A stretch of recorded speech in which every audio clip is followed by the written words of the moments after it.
Assalamualaikum warahmatullahi wabarakatuh. Kami dari kelompok PT Orang Tua akan mempresentasikan analisis public relation di PT Orang Tua. Sebelumnya perkenalkan anggota kelompok kami, saya Nurmala Putri. Saya Reza Rizky Setiawan. Saya Putri Herunisa. Saya Nonsa Purnama Dewi. Saya Nasya. Cekidot.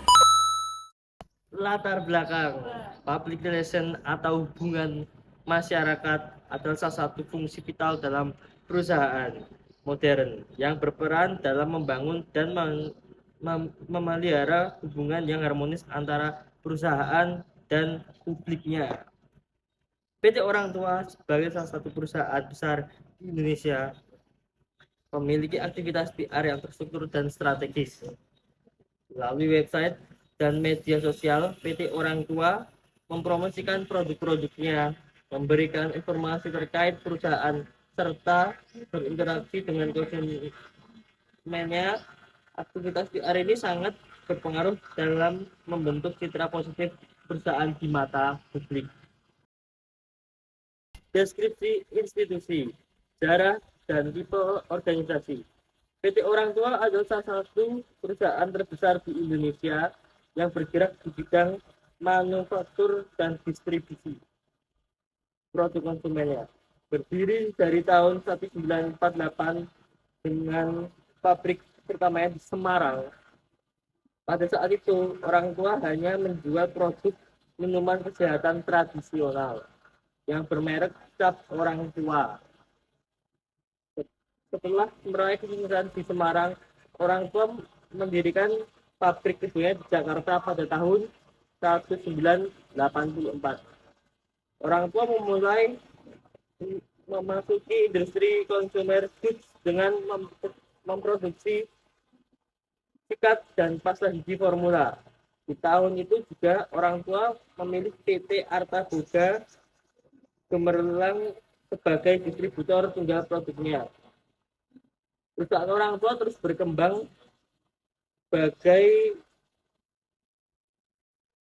consumer goods sehingga pada tahun 2004 Orang Tua mulai menambahkan jenis produk baru seperti makanan, wafer, tinggu, kacang, dan lain-lain. Minuman seperti teh botol dan kesehatan minuman Kiranti. Hingga pada saat ini perusahaan ini terus berkembang dan memperluas lini produknya hingga mencakup berbagai kategori. Nah, selanjutnya ada tipe organisasi. PTOT atau perusahaan swasta yang berorientasi pada profit dengan struktur organisasi yang kompleks, memiliki beberapa divisi yang bertanggung jawab atas berbagai aspek operasional, mulai dari produksi, pemasaran, distribusi, hingga layanan pelanggan. Selanjutnya ada internal PR. Nah, di internal PR ini ada aktivitas internal PTOT. Yang pertama ada newsletter, berisi informasi, perkembangan, pencapaian, atau future target yang aktivitas CSR perusahaan. Yang kedua ada town hall meetings, meeting antara manajemen dan karyawan tentang visi, misi, dan kinerja perusahaan. Yang ketiga ada training dan perkembangan, pelatihan pengembangan kepemimpinan dan workshop motivasi karyawan. Yang keempat ada employee engagement, peningkatan motivasi, kompetensi internal, family gathering, penghargaan karyawan berprestasi. Nah, ada stakeholder internal. Stakeholder internal PTOT meliputi karyawan, manajemen, dan pemegang saham. Aktivitas PR internal bertujuan untuk membangun komunikasi yang efektif dan mencapai lingkungan kerja yang positif. Nah, selanjutnya ada external PR. Stakeholder dari external PR ada yang PTOT meliputi konsumen, media, komunitas, pemasok, dan pemerintah. Aktivitas PR eksternal bertujuan untuk membangun citra positif perusahaan di mata publik dan menjaga hubungan baik dengan berbagai pihak. Selanjutnya ada kegiatan PR eksternal di PT Orang Tua. Yang pertama ada kampanye media sosial. PT Orang Tua menggunakan platform media sosial untuk mempromosikan produk, berbagai konten kampanye menarik, dan berinteraksi dengan konsumen. Kampanye media sosial ini sering digunakan untuk melibatkan konten giveaway dan kolaborasi dengan influencer. Selanjutnya ada program CSR Jadi PTOT ini melaksanakan program tanggung jawab sosial seperti donasi, kegiatan lingkungan, dan program pendidikan. Program CSR ini tidak hanya memberikan dampak positif pada masyarakat, tetapi juga memperkuat citra perusahaan sebagai entitas yang peduli dan bertanggung jawab. Selanjutnya ada press release. Jadi rilis PTOT ini secara rutin mengeluarkan rilis untuk media terkait peluncuran produk baru, pencapaian perusahaan, dan aktivitas CSR. Press release ini membantu perusahaan untuk mendapatkan liputan media dan meningkatkan visitabilitas merek. Selanjutnya ada event sponsorship.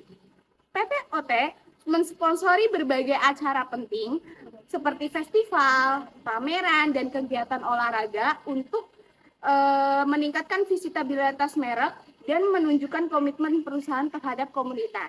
Yang terakhir ada customer feedback program. Jadi PTOT ini aktif mengumpulkan masukan dari konsumen melalui survei, forum diskusi, dan media sosial. Masukan ini digunakan untuk meningkatkan kualitas layanan produk dan serta memperbaiki komunikasi dengan konsumen.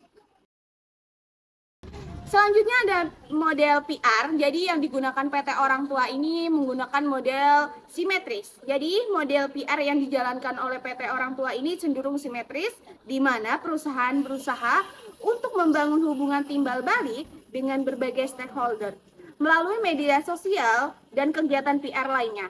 PTOT mendengarkan masukan dari konsumen dan komunitas serta merespon dengan tindakan yang relevan. Perusahaan dan stakeholder berinteraksi secara dua arah untuk mencapai tujuan bersama. Contohnya, dalam kampanye media sosial PTOT tidak hanya menyampaikan pesan-pesan dan pemasaran, tetapi juga aktif merespon komentar dan pelayanan dari konsumen. Selanjutnya ada bentuk organisasi. PTOT menggunakan kombinasi antara departemen PR internal dan kombinasi dari konsultan eksternal PR. Departemen PR internal bertanggung jawab untuk menjalankan kegiatan sehari-hari dan menjaga komunikasi yang konsisten dengan stakeholder. Departemen ini terdiri dari tim yang ahli dalam berbagai aspek PR, termasuk media relation, social media management, dan event planning. Selain itu, PTOT juga bekerja sama dengan konsultan PR eksternal untuk proyek-proyek khusus atau kampanye besar yang membutuhkan keahlian tambahan. PTOT atau orang tua memerlukan bantuan konsultan PR untuk merancang dan mengimplementasikan kampanye yang koherensif, termasuk perencanaan media, pengelolaan acara, dan analisis hasil kampanye. Terakhir ada kesimpulan. Berdasarkan analisis yang telah dilakukan, aktivitas public relation dari PTOT atau orang tua menunjukkan implementasi yang koherensif dan strategis. PT Orang Tua sebagai perusahaan manufaktur dan distribusi produk konsumen yang berdiri sejak tahun 1948 memiliki struktur organisasi yang kompleks dan berorientasi pada profit. Perusahaan ini memanfaatkan berbagai saluran komunikasi, baik digital maupun tradisional, untuk menjangkau stakeholdernya. Aktivitas PR internal mencakup komunikasi yang melibatkan karyawan melalui newsletter, town hall meeting, dan program pelatihan. Sementara aktivitas PR eksternal melibatkan kampanye di media sosial, press release, event sponsorship, dan program CSR untuk membangun citra positif. Dengan menerapkan model PR simetris, PT Orang Tua berusaha menciptakan hubungan timbal balik yang transparan dan partisipasif dengan stakeholdernya, menggabungkan usaha departemen PR internal dan konsultan dari eksternal untuk mencapai hasil yang efektif dan inovatif. Terima kasih. Sekian presentasi dari kelompok kami. Wassalamualaikum warahmatullahi wabarakatuh.